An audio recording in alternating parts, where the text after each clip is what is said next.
पंतप्रधान मोदी आणि राज ठाकरे पुन्हा एकत्र आले, ते सुद्धा एका लग्न सोहळ्यात. पण हे लग्न होतं कोणाचं सांगते.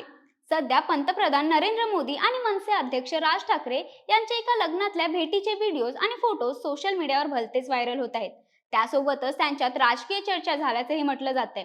तर हे लग्न होतं अमित ठाकरे यांची पत्नी मिताली ठाकरे यांच्या भावाचं, म्हणजेच मुंबईतील सुप्रसिद्ध कॉस्मेटिक आणि जनरल सर्जन असलेल्या डॉक्टर राहुल बोरुडे यांचं.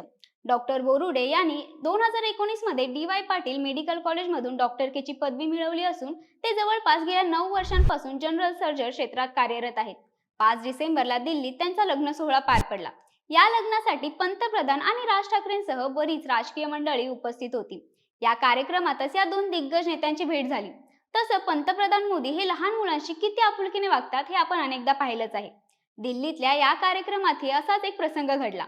मात्र यावेळी तो लहान मुलगा दुसरा तिसरा कुणी नसून मनसे अध्यक्ष राज ठाकरे यांचा नातू कियान ठाकरे होता.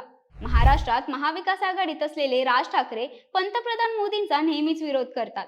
मात्र आता या भेटीमुळे राजकीय चर्चांना चांगलंच उधाण आलंय. पण या भेटीबद्दल तुम्हाला काय वाटतं? कमेंट्स करून नक्की सांगा.